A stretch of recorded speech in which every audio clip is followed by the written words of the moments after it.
الحمد لله رب العالمين والصلاة والسلام على رسوله الكريم.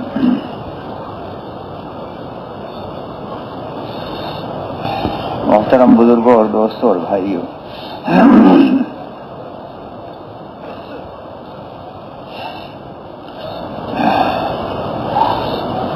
حضرت مولانا ابراہیم صاحب کو تشریف لانا تھا اس وقت، لیکن ذرا طبیعت میں تھکاوٹ تھی، اس لیے وہ صبح دعا کے وقت انشاءاللہ تشریف لائیں گے. اصل مقصد جو ہے وہ دین کی بات کو بار بار کہنا اور سننا ہے.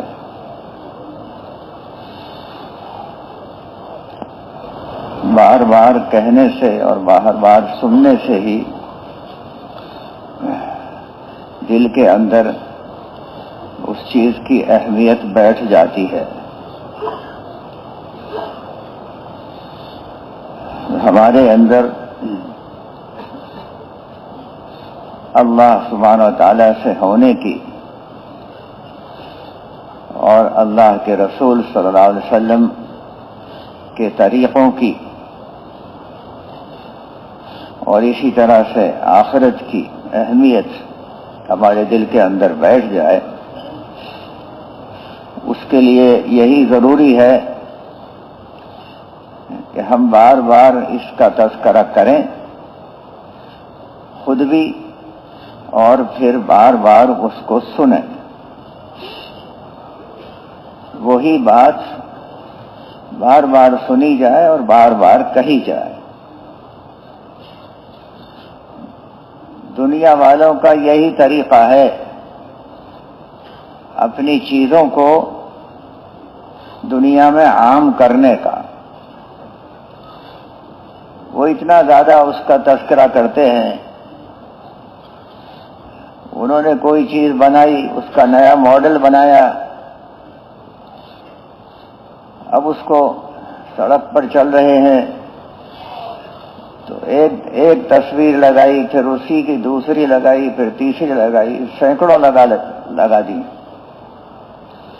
حالانکہ ایک ہی کافی تھی. لیکن نہیں، ان کو معلوم ہے کہ بار بار جب نظر پڑے گی تو اس کی اہمیت دل کے اندر بیٹھ جائے گی. یہ انسان کا مزاج ہے. تو وہ باطل کی دعوت پورے زور و شور سے ساری دنیا کے اندر ہر وقت چلتی رہتی ہے، اور اس کا اثر دلوں کے اوپر ہوتا ہے. ہمارے دل کے اوپر صحیح چیز کا اثر دل کے اوپر آ جائے، اس کے لیے بھی سب سے اہم کام جو ہے وہ دعوت والا ہی کام ہے. اللہ سبحانہ و تعالی نے اپنے رسول صلی اللہ علیہ وسلم کو باقاعدہ حکم کیا کہ آپ ان سے کہہ دیجئے، آپ ان سے کہہ دیجئے کہ میرا راستہ، میری سنت اصل یہ ہے، قل هذه سبیلی ادعو الی اللہ. میرا ان سے سب سے کہہ دو کہ یہ ہے میرا راستہ، یعنی میری اصل سنت یہ ہے کہ میں اللہ کی طرف لوگوں کو بلاتا ہوں، اور جو کام میں کر رہا ہوں، میری جو اتباع کر رہے ہیں، ان کا بھی یہی کام ہونا چاہیے. تو یہ تو اللہ کے حکم سے رسول صلی اللہ علیہ وسلم کو فرمایا گیا کہ اپنی جو اہم سنت ہے ان کو بتا دو کہ یہ ہے میری سنت. اللہ کی طرف لوگوں کو بلانا، کیا مطلب ہے اس کا؟ مطلب یہ ہے کہ کام جو بنتے ہیں، جو ضرورتیں پوری ہوتی ہیں، جو آدمی کی چاہت پوری ہوتی ہے، وہ اللہ کے یہاں سے ہوتی ہے۔ اللہ سبحانہ تعالیٰ نے انسان کے اندر کچھ ضرورتیں بھر دی ہیں، کھانے پینے کی ضرورت ہے، اور اسی طرح سے کپڑوں کی ضرورت ہے، اس کو مکان کی ضرورت ہوتی ہے، سواری کی ہوتی ہے، شادی کی ہوتی ہے۔ یہ 5 بنیادی ضرورتیں ہیں ہر انسان کے اندر، تو ان کو پورا کرنا ہوتا ہے۔ وہ اللہ کی طرف سے ہی ایسا انسان کو بنایا گیا ہے، لیکن ضرورتیں تو بہت محدود ہوتی ہیں، ان کو اگر چاہت میں منتقل کیا جائے تو پھر اس کی کوئی حد نہیں رہتی، بہت لمبی چوڑی ہو جاتی ہے۔ تو اسی کا ناجائز فائدہ لوگ اٹھاتے ہیں اور خوب اس کا پروپیگنڈا کرتے ہیں۔ ایک ہی چیز کو بار بار دکھائیں گے، یہ کپڑا اتنا اچھا ہے، یہ سواری اتنی اچھی ہے، اتنی آرام دہ ہے، یہ مکان ایسا بڑھیا ہے، ایسا ڈیزائن کیا ہوا ہے۔ بس وہ ایسی نئی نئی چیزیں جو بہت تھوڑے سے کیا کہتے ہیں کوششوں میں پوری ہو جاتی ضرورتیں، ان کے لیے آدمی اپنا پورا کا پورا زندگی کا سرمایہ لگا دیتا ہے، اور جو اصل مقصد ہے زندگی کا، یعنی آخرت کی ہمیشہ ہمیشہ کی آنے والی زندگی، یہ ہمارا مقصد ہے۔ ہمیں اس دنیا میں نہیں رہنا، سب جانتے ہیں، سب کو معلوم ہے اور یقین ہے۔ موت جو ہے اس کو یقین ہی کہا گیا ہے، کیونکہ وہ یقینی ہے، سب جانتے ہیں کہ مرنا تو ہے ہی، لیکن اس سب کے باوجود اسی محدود زندگی کی تیاری میں لگے رہتے ہیں، اور جو آخرت کی ہمیشہ ہمیشہ کی آنے والی زندگی ہے اس سے غفلت ہو جاتی ہے۔ تو وہ مستحضر رہے، ہمارے سامنے رہے، اور وہ کیسے بنے گی، کیا اس کی ترتیب ہے، اسی کے لیے اللہ سبحانہ تعالیٰ نے اپنے نبی کو بھیجا، اور ہر زمانے میں بھیجا اور ہر علاقے میں بھیجا، انسانوں کو بتانے کے لیے کہ آخرت تمہاری کیسے بنے گی، اور یہ واضح طور پر بتلایا کہ وہ چند احکام ہیں، اس پر عمل کرنا ہے تو تمہاری آخرت بن جائے گی۔ کچھ باتوں کو کرنا ہے، کچھ باتوں سے رکنا ہے، کچھ کام کرنے کے ہیں اور کچھ کاموں سے رکنا ہے۔ یہ انسان کو اللہ کے ان خاص بندوں نے ہر زمانے میں بتلا دیا، اور پھر آخر میں حضور اکرم صلی اللہ علیہ وسلم کو اللہ سبحانہ تعالیٰ نے دین کو کامل کر کے عطا فرمایا، مکمل دین عنایت فرمایا۔ یعنی زندگی میں جتنی بھی ضروریات پیش آتی ہیں وہ ساری مختلف شعبے، ان کے بارے میں کیا طریقہ اختیار کرنا چاہیے، اور صرف زبانی نہیں بلکہ عملی، کیونکہ وہ ساری باتیں خود حضور صلی اللہ علیہ وسلم کو پیش آئیں۔ جو قریش جو تھے، جو ایمان نہیں لائے، وہ یہی کہتے تھے، بتائیے یہ بھی کوئی رسول ہے؟ مالی حاضر رسول یأکل الطعام ویمشی فی الاسواق، یہ بھی کوئی رسول ہوا کہ کھانا کھاتا ہے اور بازاروں میں پھرتا ہے۔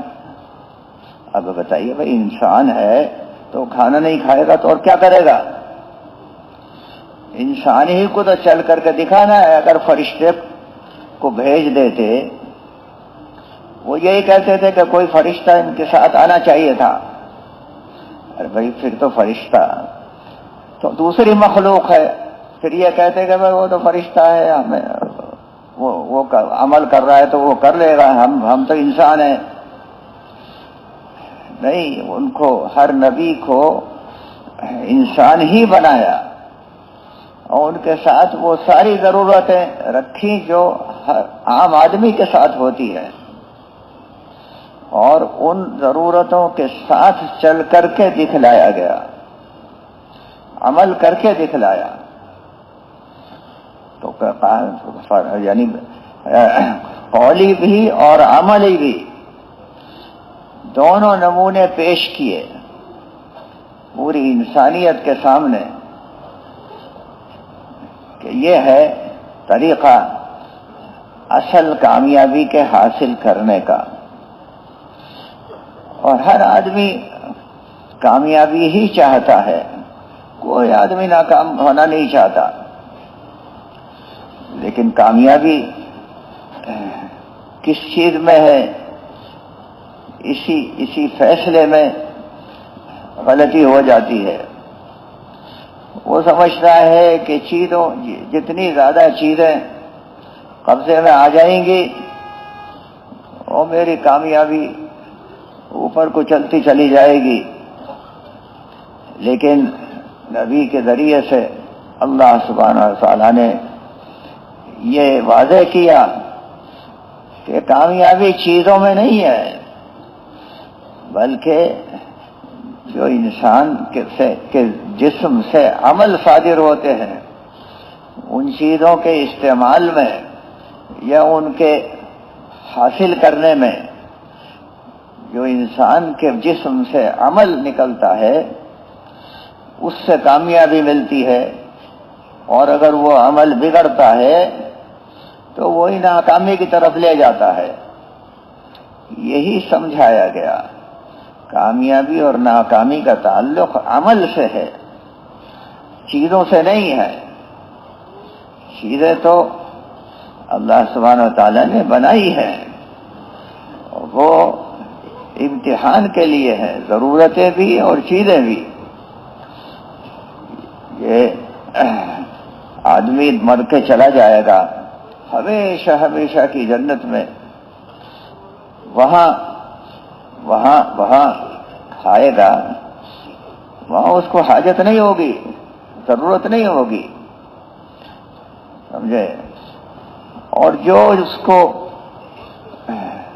طبیعت چاہے گی وہ اس کو چیز مل جائے گی، جو مانگے گا وہ اس کو مل جائے گا، سمجھے؟ تو اتنی بڑی یعنی اسے نعمتیں ملیں گی۔ دنیا کے اندر جو چیزیں پھیلی ہوئی ہیں یہ بھی اللہ سبحانہ تعالیٰ کی بڑی بڑی نعمتیں ہیں، لیکن یہ سب نمونے کے طور پر ہیں تاکہ ہم آخرت کی نعمتوں کو سمجھ سکیں۔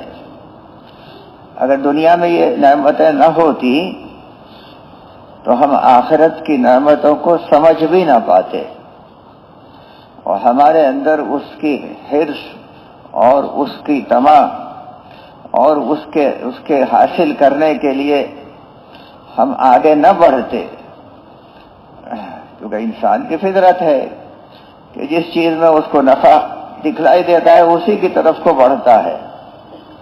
تو اس لیے دنیا میں بھی اللہ سبحانہ تعالیٰ نے ہم کو نعمتیں عنایت فرمائی ہے، لیکن یہ نمونے کے طور پر ہیں۔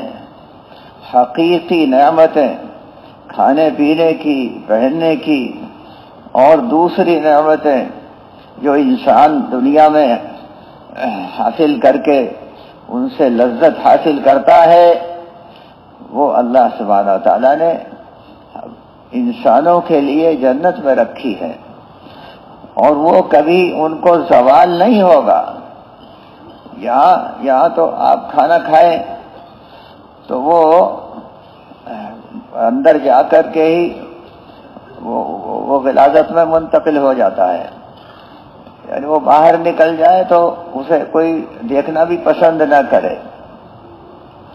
لیکن جنت میں آدمی کھائے گا چاہے جتنا کھائے، اور وہ خوشبودار، اب ہوا نکلے گی اور ختم، ہضم ہو گیا، یعنی کوئی غلاظت اس کے اندر نہیں آئے گی، سمجھے؟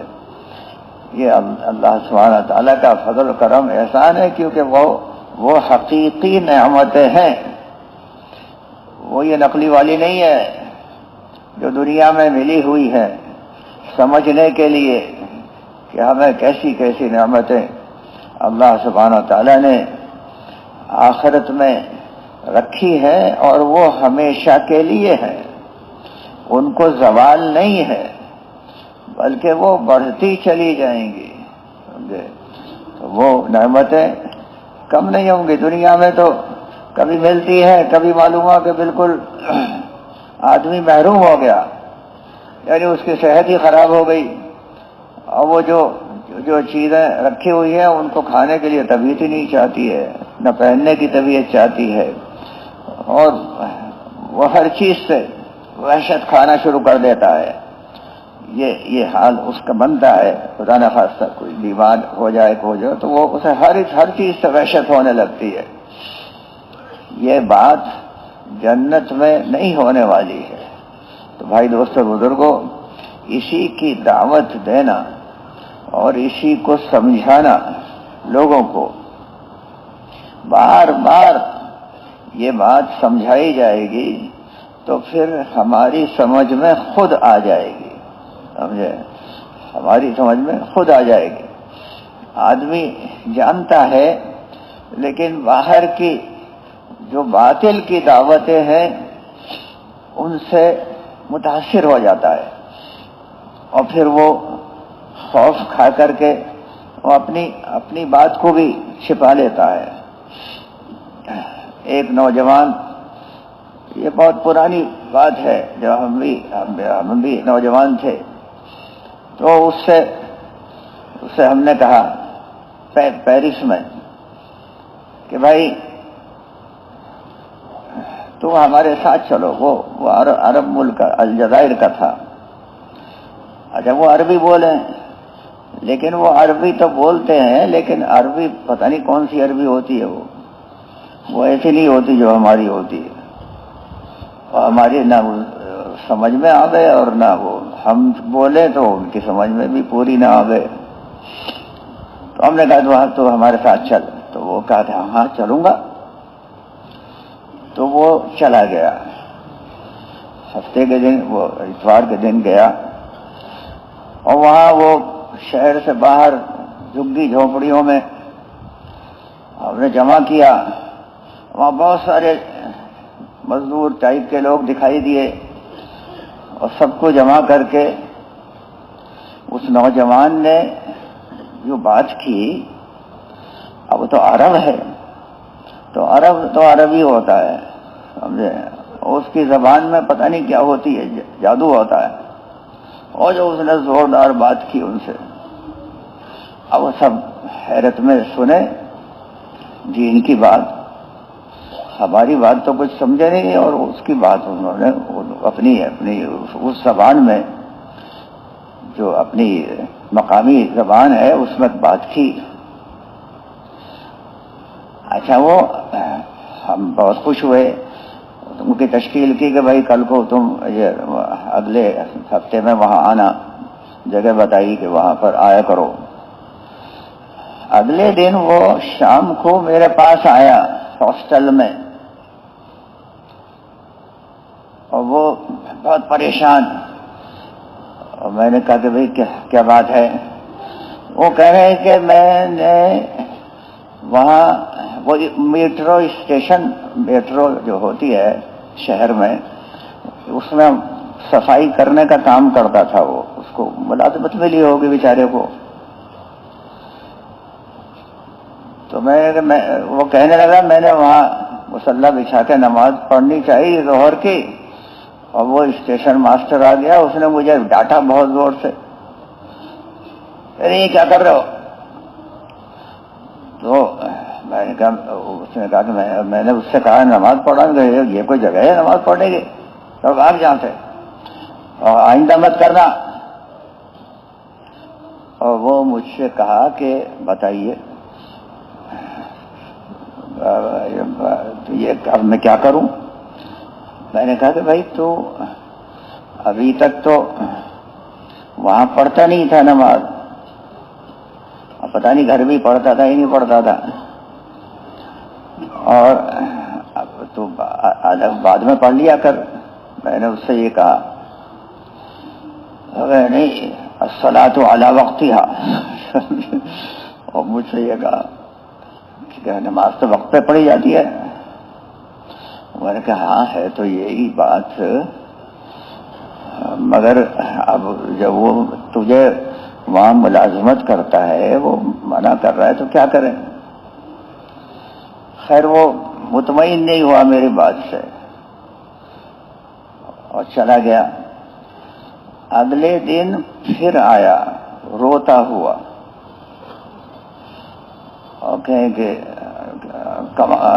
آج تو بہت ہی مصیبت آئی، کہ کیا ہوا؟ کہ میں نے پھر مصلی بچھا کے نماز شروع کی۔ اب بتائیے، ایک دن کی دعوت پر اس کا یہ اثر ہوا۔ ایک دن اس نے وہاں مجمع میں کھڑے ہو کر کے دعوت دی، تو وہ اس کے سارے جو بار تھے وہ سب دھل گئے ایک ہی دن کی دعوت میں۔ اور کہیں کہ میں نے کہا کہ میں نے پڑھی، اس نے کہا کہ اس نے بہت ڈانٹا اور کہا کہ تم گیٹ آؤٹ، اور مجھے نکال دیا۔ اب میں گھر گیا، میرا ابا سے کہا، اب وہ 18-19 سال کا لڑکا، میری بھی عمر ایسی تھی اس وقت 22-23 سال کی، تو وہ ابا نے بھی اس کی پٹائی کر دی کہ تو باولا ہو گیا ہے، کس نے بہکا دیا تجھے؟ اور تو اس نے بھی 2-4 جھاپڑ اس کے لگا دیے، اور پھر وہ آیا میرے پاس روتا ہوا، سمجھے؟ کیا کریں؟ میں نے کہا بھائی میں نے تو تجھ سے منع کیا تھا۔ نہیں نماز تو وقت سے پڑھی جاتی ہے یہ اس نے مجھ سے کہا کہ یہ نماز وقت سے پڑھی جاتی ہے۔ ایک دن کی دعوت پر یہ اثر ہوا، اب وہ جم گیا، سمجھے؟ وہ نوکری سے نکالا گیا، ابا نے پٹائی کر دی، سب کچھ ہوا، لیکن ایسا لگا کہ یہ پہاڑ کی طرح سے جم گیا، ہٹا نہیں اپنی بات سے، اور کہا تم روز چلا کرو۔ ارے میں نے کہا مجھے وہاں جانا ہوتا ہے ڈپارٹمنٹ، اور کیا ڈپارٹمنٹ ہوتا ہے میں نے کہا نہیں اب سنیچر کو چلیں گے، یہ سنیچر اتوار میں چھٹی رہتی ہے، وہاں صبح چلیں گے۔ ایسے جذبات، ایسے ایک دن کی دعوت میں اتنے جذبات بن گئے۔ پھر بعد میں اس کو دوسری جگہ نوکری مل گئی، بہت زندگی بھر انتقال ہو گیا اس کا، لیکن اب کام کو لے کر کے چلا ہمارے ساتھ۔ تو یہ حالت ہوتی ہے دعوت کے کام سے، یعنی پہلے خاموش ہے بالکل، دوسروں کی دعوت اس کے اوپر آ رہی ہے تو وہ جیسے دھول مٹی جم جاتی ہے کپڑے کے اوپر تو وہ گندا ہو جاتا ہے، تو ایسے ہی آدمی خود خاموش ہے اور ادھر ادھر سے اس کے اوپر دھول آ رہی ہے اور اسے صفائی کا موقع ہی نہیں مل رہا۔ لیکن جب اس نے خود ایک دم اس کو موقع مل گیا اور دعوت دی تو وہ ایک دم کھل گیا، سمجھے؟ اب کسی سے نہیں ڈرتا، نوکری جائے گی تو جائے، پالنے والا تو اللہ ہے۔ وہ یہی تو اس نے بات کہی تھی وہاں کھڑے ہو کر کے شروع ہی میں، حالانکہ اسے کچھ نہیں معلوم یہ تبلیغ کا کام کیا ہوتا ہے کیا، وہ تو ویسے ہی چلا گیا میرے ساتھ جو ہی. لیکن بات عرب تو عرب ہوتا ہے، بات اس نے وہی کہی جو کہنی چاہیے، تو وہ اس کے دل کے اندر بیٹھ گئی اور پھر کبھی نہیں ہلا اپنے موقف سے. زندگی بھر وہاں کام کرتا رہا اور سینکڑوں ہزاروں لگے اس کے راستے سے. تو ایسے کتنے نوجوان سمجھے جن کو دعوت نے سیدھا کر دیا ایک دم، سمجھے. تو یہ ایسی زبردست چیز ہے کہ ایک آدمی صرف سن لیا اس نے تو وہ ٹھیک ہے، یا پڑھ لیا کتاب میں وہ ٹھیک ہے، لیکن جو چاروں طرف ہمارے ماحول ہے، جو اور لوگ ہیں، اور بھائی ان کو سمجھانا بھی ہمارے ذمہ ہے.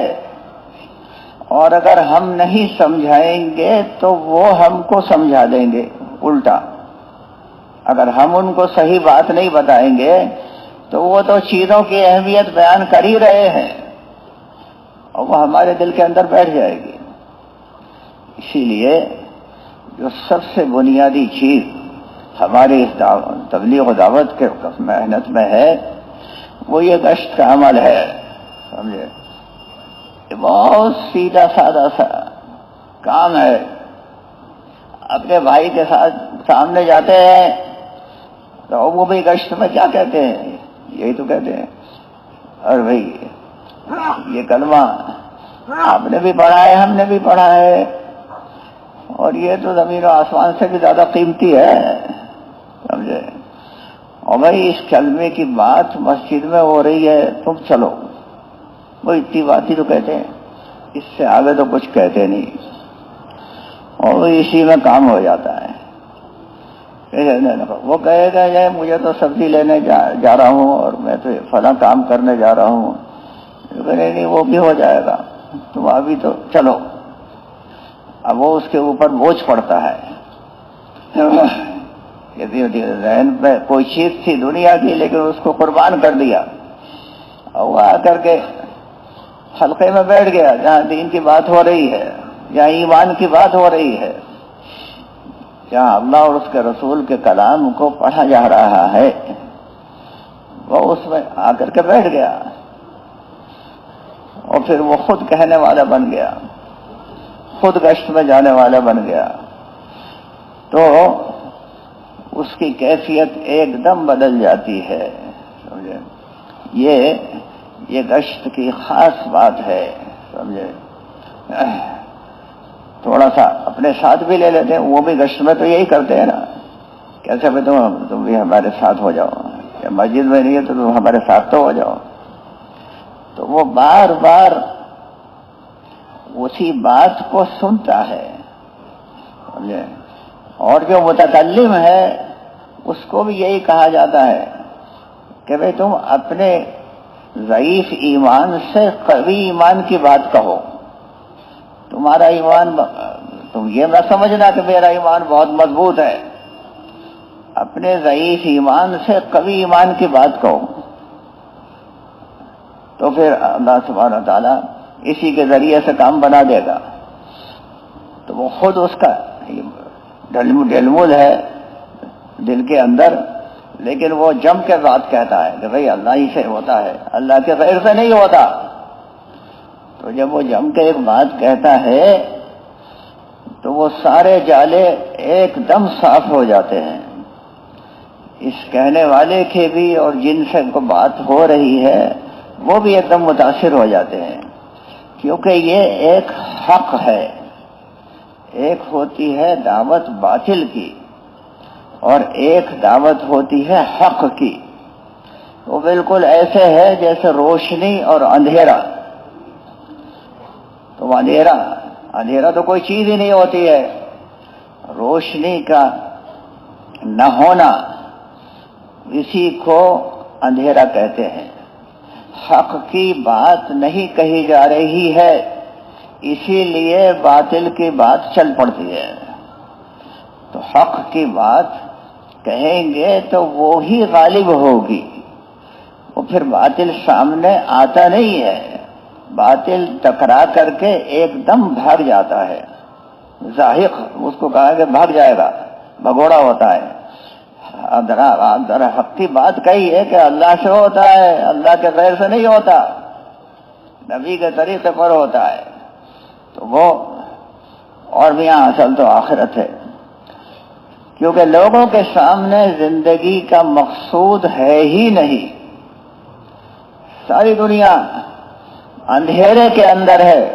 اس سے پوچھو جو بیچارہ کلمے سے ناواقف ہے، اس سے یہ پوچھو بھئی یہ زندگی کیوں ہے، یہ کیوں ملی ہے؟ اور ساری انسانوں کو ساری کائنات پر اور ساری مخلوقات پر جو قابو دے رکھا ہے وہ کیوں دے رکھا ہے؟ یہ کیسے ہو گیا؟ آدمی تو کمزور ہے، اس سے تو بہت طاقتور قسم کے جانور بہت سے ہوتے ہیں. سمندر کی ویل مچھلی کتنی بڑی لمبی چوڑی ہوتی ہے، سمجھے؟ ایک ہی مچھلی کنارے پر آ کر کے گر گئی تو کہتے ہیں کہ وہ اس میں سے صحابہ جو ہے وہ لے کر کے آئے، حضور صلی اللہ علیہ وسلم کو بھی کھلایا. وہ کہتے ہیں کہ اس کی آنکھ اتنی بڑی تھی کہ کئی آدمی اس کی آنکھ میں گھس گئے اس کی چربی نکالنے کے لیے، سمجھے؟ تو اتنی بڑی بڑی مخلوقات ہیں اللہ سبحانہ و تعالیٰ کی، سب پر کنٹرول دے دیا انسان کو، یہ چھوٹا سا آدمی. اور وہ ان کو کھا بھی لیتا ہے، ان کو اپنے طریقے پر استعمال کر لیتا ہے. تو آخر یہ کیوں ہے؟ سوچنے کی بات ہے کہ کس نے کر دیا، یہ کیسے ہو گیا؟ اور بھی تو مخلوقات ہیں. تو اللہ سبحانہ و تعالیٰ نے انسان کو یہاں بھیجا ہے اور اس کے اوپر خلافت کا تاج رکھا ہے. اس کو بہت بڑی طاقت اللہ سبحانہ و تعالیٰ نے دی ہے، لیکن وہ طاقت صرف چیزوں کو جمع کرنے کے لیے نہیں ہے. زیادہ سے زیادہ چیزیں نئی نئی قسم کی بناتا چلا گیا اور ان کو جمع کرتا چلا گیا، تو وہ ایک دن تو چھوڑ کر کے جانا ہی ہوتا ہے نا. وہ کہاں تک جمع کر لے گا؟ چاہیے تھی جمع کر لے. وہ ساری کی ساری یہی رہ جاتی ہے. وہ ایک بادشاہ ہوا ہے، اس کا نام سکندر ہے. تو وہ مرتے وقت وہ جلدی موت آ گئی اس کی، بیچارہ وہ بیمار ہو گیا، 45 سال کی عمر میں ہی موت آ گئی. تو اس نے کہا تھا مرتے وقت کہ بھائی میرے کفن سے میرے دونوں ہاتھ باہر نکال دینا. اچھا، وہ ملک فتح کرتا چلا جا رہا تھا، جہاں حملہ کرے وہیں اس کو فتح ہو جائے. تو کہیں کہ لوگوں کو یہ پتا چلے کہ اتنا بڑا فاتح اور دنیا سے خالی ہاتھ جا رہا ہے، سمجھے؟ یعنی کچھ بھی نہیں ہے اس کے پاس. تو قبر میں کیا لے کر کے جاتا ہے آدمی؟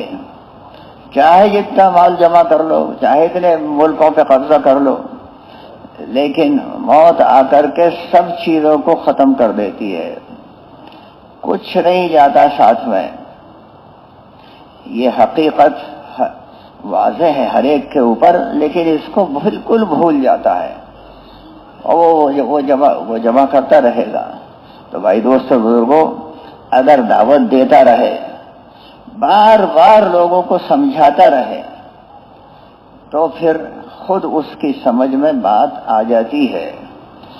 کیونکہ جب ایک آدمی داعی ہوتا ہے، آپ کسی کو بلائیں کھانے پر تو آپ داعی ہیں، تو پھر آپ کو دوسرا آدمی نہیں بلائے گا، سمجھے؟ آپ مدعو نہیں ہو سکتے. اگر آپ داعی ہیں تو پھر آپ مدعو نہیں ہو سکتے. لیکن آپ نے کسی کو نہیں بلایا تو پھر وہ دوسرا کہے بھائی میرے یہاں آ جانا. تو جانا بھی چاہیے، اس کی دعوت قبول کرنی چاہیے، مسنون بھی ہے. لیکن آپ پہلے ہی اس کو بلا لیں تو پھر آپ کو کوئی نہیں بلاتا. سمجھے؟ تو یہ دعوت کا خاصہ ہے کہ پھر وہ دوسرے کی دعوت آپ کے اوپر مؤثر نہیں ہوتی، اس کا اثر نہیں ہوتا۔ تو ہمیں تو یعنی بنیادی طور پر اللہ کے حکم سے یہ کہا گیا کہ نبی پاک علیہ الصلوۃ والسلام کو کہ آپ ان کو سمجھائیے کہ سب سے بڑی سنت میری یہ ہے کہ میں اللہ کی طرف لوگوں کو بلاؤں، سمجھے؟ اور اسی بات کو پھر تعلیم کے حلقے میں بیٹھ کر کے بار بار سنتے ہیں اللہ کے کلام کو اور اللہ کے رسول صلی اللہ علیہ وسلم کے کلام کو ادب اور احترام سے۔ بہت لوگ جانتے ہیں، انہوں نے پڑھ لکھ رکھا ہے، لیکن دل میں اس کی اہمیت نہیں ہے۔ کیوں نہیں ہے؟ کیونکہ جب پڑھا اور جب سنا تو اس کی عظمت دل میں نہیں لے کر کے بیٹھے۔ اللہ سبحانہ تعالیٰ بے نیاز ہے، صمد ہے، تو وہ اس کے کلام کو سنیں اور اس کے نبی پاک علیہ الصلوۃ والسلام کے احادیث کو سنیں اور دل میں عظمت نہیں ہے تو بھائی دوستوں اور بزرگوں، یہ اس کی ناقدری ہے، تو وہ اثر نہیں ہوتا۔ جماعت میں نکل کے سب سے پہلے یہی سمجھایا جاتا ہے کہ بھائی دیکھو کتاب پڑھی جا رہی ہے، اگر تعلیم ہوگی، سمجھے، اور اس میں اللہ رسول کی باتیں پڑھی جائیں گی، کلام اور صاحب کلام کی عظمت کو دل میں لے کر کے بیٹھنا ہے، سمجھے؟ سب سے پہلی بات اسے یہ سمجھائی جاتی ہے کہ کلام کی عظمت بھی ہو، یہ اللہ کا کلام ہے، سمجھے؟ دنیا میں ساری چیزیں مخلوق ہیں سوائے کلام اللہ کے، کیونکہ وہ اللہ کا کلام ہے۔ براہ راست جبرائیل کے راستے سے حضور صلی اللہ علیہ وسلم کو القاء کیا گیا، سمجھے؟ تو وہ اللہ کا کلام ہے، وہ اتنی بڑی چیز ہے دنیا کے اندر، اور وہ ہم سن رہے، وہ ہم کو سننے کو مل رہا ہے، اور قاری صاحب پڑھ رہے ہیں یا دوسرے ساتھی پڑھ رہے ہیں یا پھر ہم بھی پڑھ رہے ہیں، تو اس کو عظمت کے ساتھ سنیں۔ ایسے ہی اللہ کے رسول صلی اللہ علیہ وسلم کا کلام ہے، وہ اس میں الفاظ جو ہیں وہ نبی پاک علیہ الصلوۃ والسلام کے ہیں، لیکن جو مضمون ہے وہ اللہ ہی کی طرف سے القاء کیا ہوا ہے، وہ ان کی اپنی طرف سے نہیں ہے۔ وما ينطق عن الهوى ان هو الا وحی یوحی، اس کے لیے اعلان کر دیا گیا۔ یہ یعنی حدیث بھی جو ہیں وہ نبی پاک علیہ الصلوۃ والسلام کی زبان مبارک سے نکلی ہے، لیکن وہ اصل اللہ سبحانہ تعالیٰ نے جو چاہا وہ ان کے دل پر القاء کیا ہے، تو وہ ہم تک پہنچا ہے۔ تو یہ کلام ہمارے سامنے پڑھا جاتا ہے اور ہم بھی خود بھی پڑھتے ہیں، تو وہ چونکہ عظمت اس کی ہمارے دل کے اندر پہلے سے لے کر کے بیٹھے ہیں اور دھیان اور توجہ سے سنتے ہیں، تو اس کا اثر دل کے اوپر خود بخود ہو جاتا ہے، سمجھے؟ تو اس میں ہر ایک سے یہ کہتے ہیں کہ بھائی جو پڑھنا جانتا ہے وہ پڑھے، ورنہ بیٹھ کر کے سنے، اور پھر تعلیم کے دوران باقاعدہ ہر ایک سے یہ بھی کہلواتے ہیں کہ بھئی کون کون سی ایسی چیزیں ہیں، ایسی صفات ہیں جو ہمیں خاص طور سے اپنے اندر پیدا کر لینی چاہیے۔ تو ہر ایک سے وہ 6 باتوں کا مذاکرہ بھی کرواتے، ہر ایک سے کہلواتے، اسے آتا ہے یا نہیں آتا ہے، لیکن کہ نہیں بھئی کہو، نمبر گنوا دو، اور پھر ہر ایک نمبر کا مقصد کیا ہے، کیا چاہتے ہیں اس سے، یہ اس سے کہلواتے ہیں، سمجھے؟ اور اللہ کے کلام چھوٹی چھوٹی صورتوں کو تو ہر ایک سے پڑھوا بھی لیتے ہیں. اتنا کلام پاک تو ہر ایک کو یاد ہونا ہی چاہیے. لیکن بعض لوگ بیچارے بے پڑھے لکھے ہوتے ہیں، بچپن میں ان کو مکتب میں نہیں بھیجا گیا تو ان کو بھی تھوڑی سی مشق ہو جاتی ہے. اصل جماعت میں جا کر کے، کیونکہ بڑی عمر میں جاتے ہیں لوگ، 20 سال 25 سال کے 30 سال کے، تو بچے کی زبان ایک دم پلٹ جاتی ہے اور وہ قاری صاحب سے بھی زیادہ بہتر طریقے سے مخارج کو ادا کر لیتا ہے. لیکن بڑی عمر میں بہت مشکل ہوتا ہے. وہ ایسے ہے جیسے کپڑا رنگ دیا گیا، اب اس کو لال رنگ دیا، اب اس کو ہرا کرنا چاہتے ہیں تو وہ بہت مشکل کام ہے. اور بچے کی مثال ایسے ہے جیسے سفید کپڑا، تو اس پہ جو رنگ چڑھانا چاہو تو وہ چڑھ جائے گا. تو اس لیے بچپن میں آسان ہوتا ہے، بڑی عمر میں جو یاد ہو گیا تو وہ ہو گیا، اور جو یاد ہی نہیں ہے تو اس کو یاد کرنا بھی بہت مشکل ہوتا ہے. بچہ پٹ سے یاد کر لیتا ہے. اب وہ حفظ کی کلاسز ہوتی ہے، اب دو صفحے 3 صفحے بچے ایک دم یاد کر لیتے ہیں. حیرت ہوتی ہے. اور اگر سناؤ تو پٹ سنانا شروع کر دیا. اب وہ ایک دم تیزی سے یاد کر لیتے ہیں. بعض 2-3 سال لگتے ہیں قرآن پاک پورا حفظ کرنے میں. بعض اتنے تیز ہوتے ہیں کہ وہ 1-1.5 سال میں ہی پورا قرآن پاک حفظ کر ڈالتے ہیں. تو یہ اللہ سبحانہ تعالیٰ نے اپنے کلام کا معجزہ ہے. اتنی بڑی کتاب اور بچے کے دل میں ساری کی ساری محفوظ ہوتی ہے، اور ایک طرف سے پڑھنا شروع کیا اور آخر پہ والناس پہ پہنچ گیا. یہ اس کا معجزہ ہے، سمجھے، اللہ سبحانہ تعالیٰ نے. اور اتنے زیادہ اس میں متشابہات ہیں، اس کے باوجود وہ پڑھتا چلا جاتا ہے. تو یہ اللہ کا کلام ہے، سمجھے. تو اس کی تھوڑی سی مشق وہ تعلیم کے دوران کرا دی جاتی ہے. لیکن اصل تو دیکھا ہم نے کہ جب یہ زیادہ رواج نہیں تھا ہمارے یہاں بھی ہندوستان میں، تو وہ یعنی مسجدوں میں مکاتب نام کی کوئی چیز ہوتی ہی نہیں تھی، سمجھے. ہمارے وہاں علی گڑھ میں وہ ایک علاقہ ہے سول لائنس کا، تو اس میں پورے علاقے میں لمبا چوڑا علاقہ ہے، ایک بھی مکتب نہیں تھا، ایک بھی مکتب. اب جو ہے کوئی 250-300 مسجدیں ہیں، کوئی مسجد خالی نہیں ہے جس میں مکتب نہ ہو، ہر ایک میں مکتب ہے. تو وہ اس کام کی برکت سے ہوا. یعنی والدین اپنے بچے کو، وہ اسکول جاتا ہے یا کہیں مدرسے جاتا ہے، شام کو مکتب میں بھیج دیتے ہیں. وہ وہیں پر ساری چیزیں مولوی صاحب، ملا جی، وہ سب بتا دیتے ہیں. دین کو اللہ نے آسان بنایا، تو بچپن میں ہی ضروری چیزیں وہ سب سیکھ لیتا ہے. اللہ سبحانہ تعالیٰ نے اس کو آسان کر دیا ہے.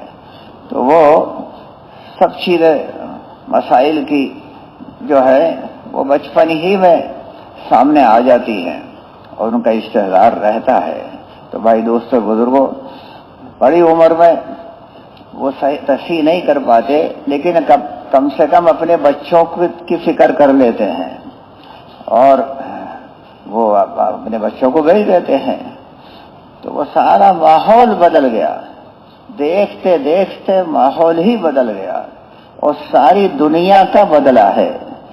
یہ صرف کسی آپ کے پاکستان کا اور کسی خاص ملک کا نہیں ہے، ساری دنیا کا ماحول انہی جماعتوں کی چلت پھرت سے بدلا ہے.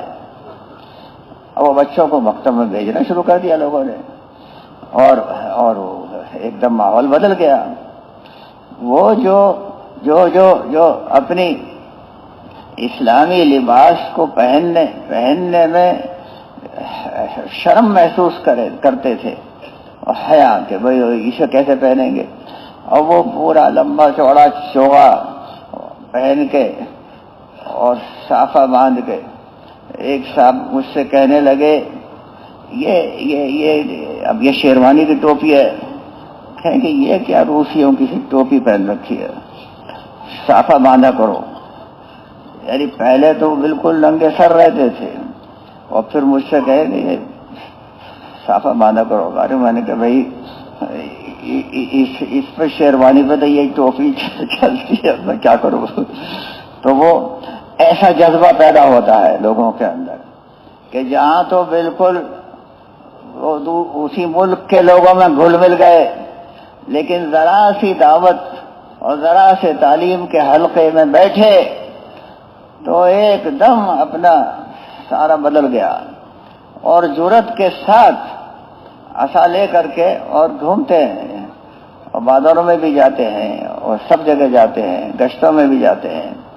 کوئی ان کو شرم حیا محسوس نہیں ہوتا۔ شرم حیا تو برے کام کے لیے ہوتی ہے، کوئی آدمی برا کام کرے تو اس میں شرم ہونی چاہیے، لیکن وہاں تو دنیا نے الٹ دیا ہے، برے کام کو برا کام چھوڑا ہی نہیں ہے، وہ کہے گا یہ برا کام ہے ہی نہیں، سمجھے؟ اور اچھے کام کو کہے گا یہ کیا کر رہے ہو، یہ تو دقیانوسی باتیں ہیں۔ تو نہیں، دقیانوسی باتیں نہیں، اس لیے ہے کہ ہم نے دعوت دینی چھوڑ دی ہے۔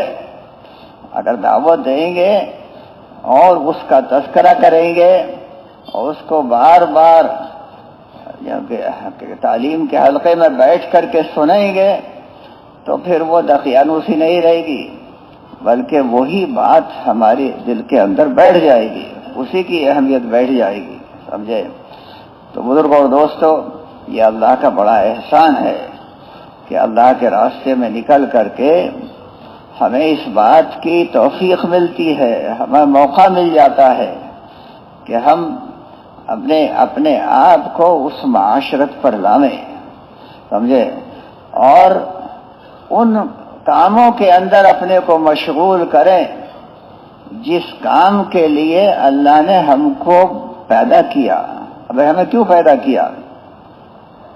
وَمَا خَلَقْتُ الْجِنَّ وَالْإِنسَ إِلَّا لِيَعْبُدُونَ، اب عبادت کے لیے تو پیدا کیا ہم کو، اور عبادت میں سب سے اوپر کا درجہ نماز کا ہے۔ تو بھائی دوستو اور بزرگوں، ان کو نمازوں کو فرض نمازیں بھی ہیں اور سنت نمازیں بھی ہیں اور نفل نمازیں بھی ہیں، اور نماز کے ساتھ ساتھ پھر دعائیں مانگنا، نماز خود دعائی ہے، سمجھے؟ دعائی کے لیے تو اللہ سے مانگنے ہی کے لیے تو پڑھی جاتی ہے، تو اب وہ اس میں اپنے آپ کو مشغول کرنا، سمجھے؟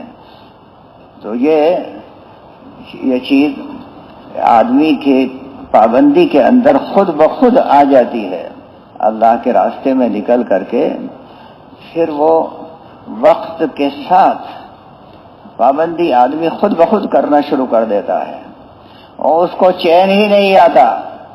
اس کے بغیر اگر کوئی نماز آگے پیچھے ہو رہی ہے تو وہ بے چین ہو جائے گا، جیسے کھانا نہیں ملا اس کو تو بے چین، پانی نہیں ملا بے چین، تو ایسے ہی اس کی نماز کا وقت نکل رہا ہے اور موقع نہیں مل رہا تو وہ بے چین ہو جائے گا۔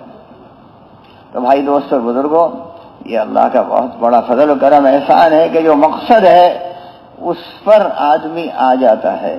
ہمارا مقصد ہی عبادت ہے، سمجھے؟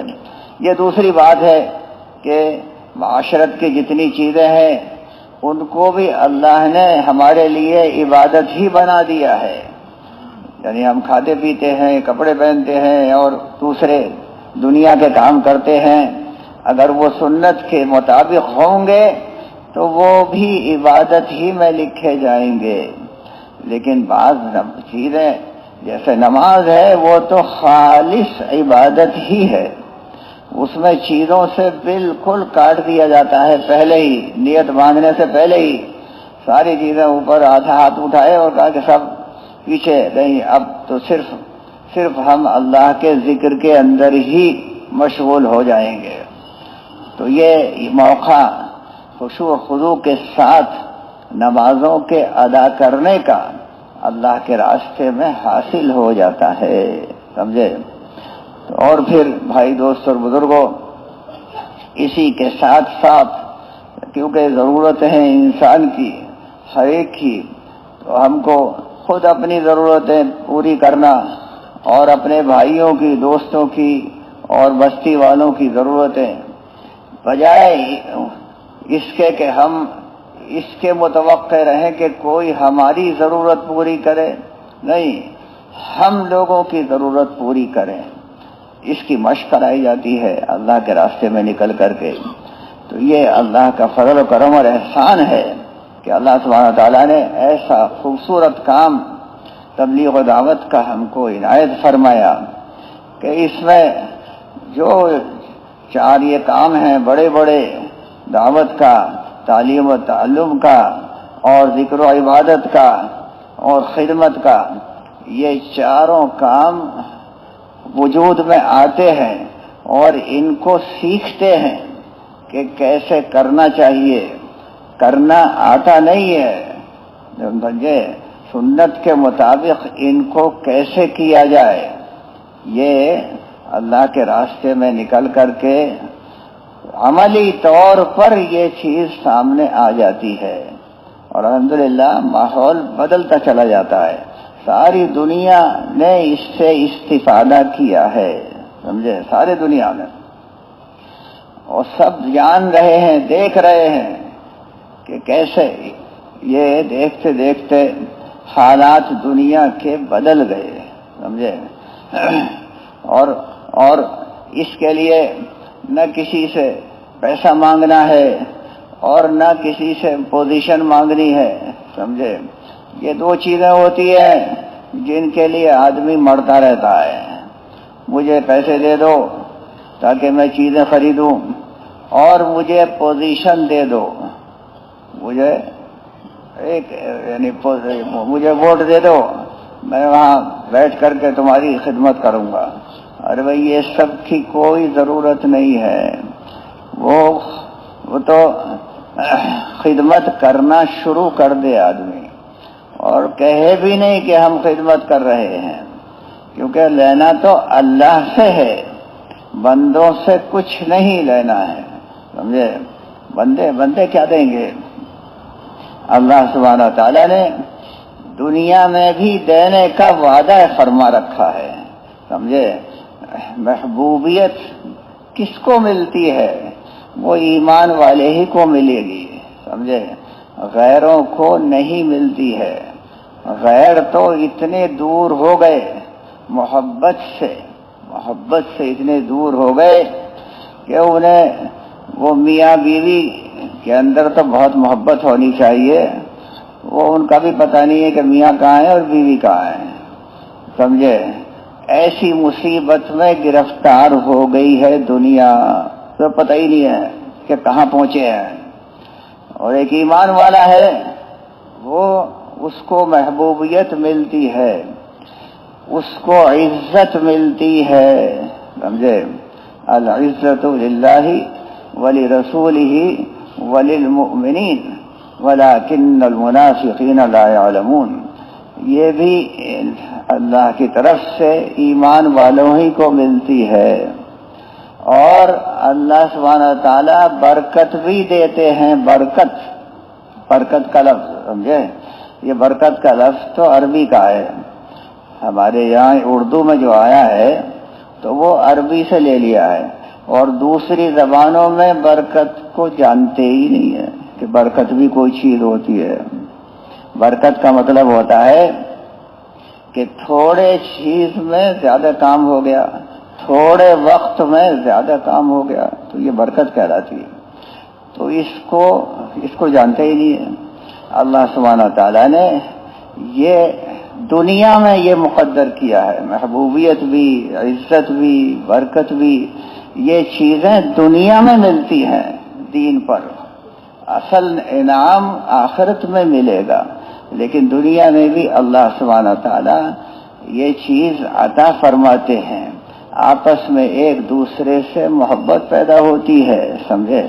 میاں بیوی آپس میں لڑتے بھڑتے رہتے ہیں لیکن اندر میں محبت ہوتی ہے، سمجھے؟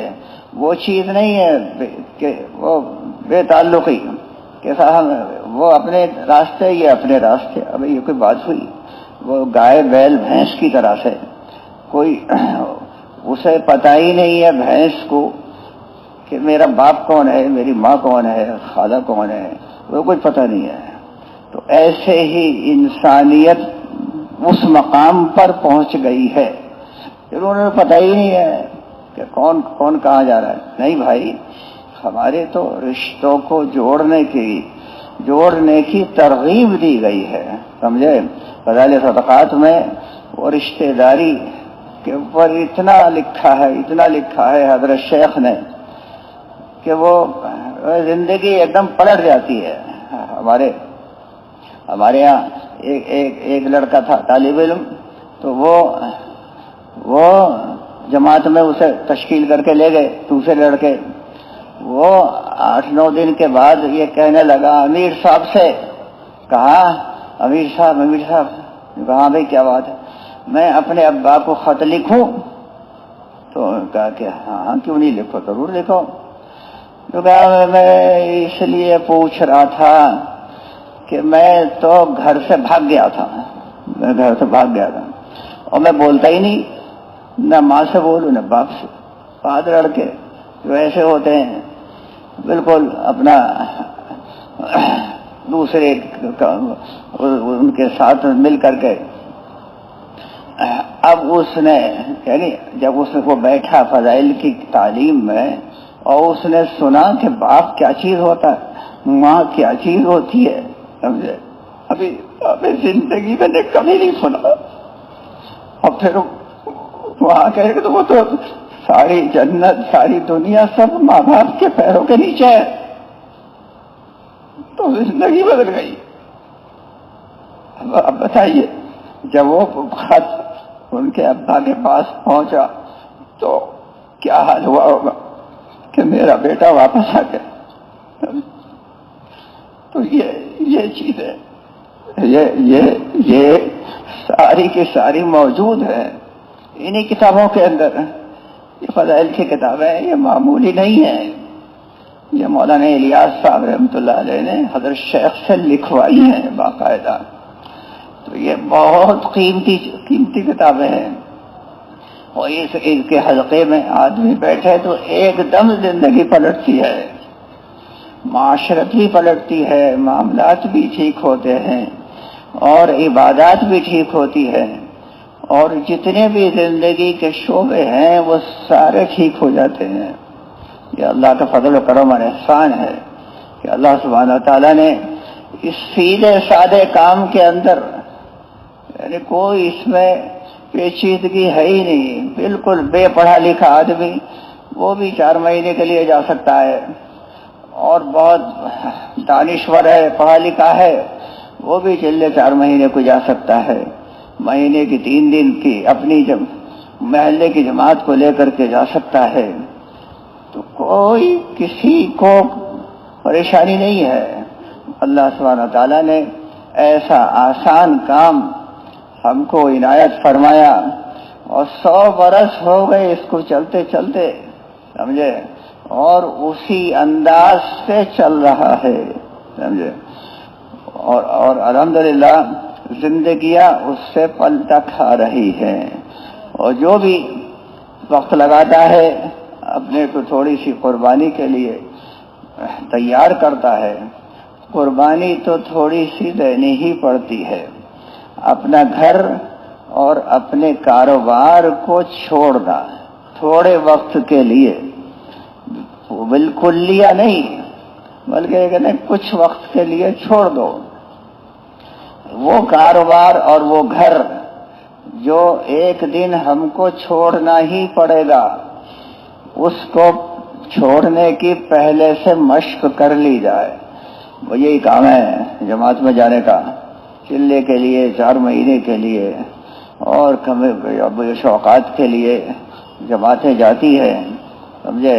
یہ اللہ کا فضل و کرم اور احسان ہے۔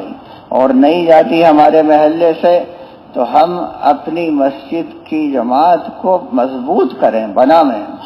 وہ یہ کہے کہ میرے مسجد میں تو کوئی جوڑتا ہی نہیں ہے صاحب، کوئی بات ہی نہیں۔ اور بھائی نہیں جوڑتا ہے تو تم فکر میں لگ جاؤ تو سب جڑنے لگیں گے۔ تم جڑنے لگو تو پھر دوسرے لوگ بھی جڑنا شروع کر دیں گے۔ آدمی خود اپنی ذات سے جڑنے لگے تو دوسرے لوگ ساتھ ساتھ چلنے کے لیے تیار ہوتے ہیں۔ تو اس لیے بھائی دوستوں اور بزرگوں، اپنے بارے میں ہر آدمی فیصلہ کرے کہ ہمیں اللہ کے راستے میں اپنی جان و مال کو لے کر کے، اپنی جان اور اپنا مال جو دنیا پر سب کا لگ رہا ہے، وہ کچھ حصہ اس کا اپنی ہمیشہ کی آخرت کے لیے اس کو متعین کر لیں اور ترتیب بنائیں زندگی کی کہ سالانہ ہمیں 4 مہینے دینے ہیں اور ماہانہ ہمیں اس طرح سے 3 دن سے 10 دن تک دینے ہیں اور روزانہ 2.5 گھنٹے سے 8 گھنٹے تک دینے ہیں۔ یہ ایک ترتیب ہے زندگی کی، اس کو اگر ہم طے کر لیں تو بھائی دوستوں بزرگوں ہمارے لیے آسان ہو جائے گا۔ تو سب بھائیوں سے یہ گزارش ہے کہ وہ ارادہ رکھ کریں کہ ہم کو اپنی زندگی کی ترتیب بنانی ہے، سمجھے؟ مجمع کیونکہ زیادہ ہے، پتہ نہیں تشکیل ہو سکتی ہے یا نہیں، تو سب تیار ہے انشاءاللہ۔ مطلب یہ ہے کہ دیکھو حضرت نے بات پوری سمجھا دی، دعوت کے کام سے اللہ سے یہ انقلاب آ رہا ہے، الحمدللہ زندگی بدل رہی ہے۔ تو یہ جو جمی پارسوں کے صدقے میں اللہ نے ہمیں کام دیا ہے، اس کو اپنا کام سمجھ کر، ذمہ داری سمجھ کر موت تک کرنے کے لیے، پوری دنیا میں اللہ کے پیغام کو پہنچانے کے لیے سب تیار ہیں انشاءاللہ۔ اللہ بہت فرمائے۔ ماشاءاللہ آپ 4 مہینے والے ساتھی ہیں اور انشاءاللہ آپ کی جو ہے کل تشکیلیں ہو گئی ہیں یا انشاءاللہ کل تشکیلیں ہوں گی، اللہ کے راستے میں ہم سب جائیں گے، سب تیار ہیں نا انشاءاللہ اس کے لیے۔ اور جس طرح حضرت نے فرمایا اس طرح کام کرنے کی کوشش کریں گے انشاءاللہ۔ پھر اللہ جزاک فرمائے۔ یہ ہے کہ بھائی آپ کی تشریف رکھیں، بھائی دعا نہیں پڑھی ہے ابھی، مجلس ختم ہونے کی دعا نہیں پڑھی، تشریف رکھیں آپ بھی تشریف رکھیں، حضرت تشریف لے جائیں گے انشاءاللہ۔ کسی مسافہ نہیں کرنا۔ جزاک اللہ، اللہ بہت بہت جزاک اللہ، تشریف رکھیں۔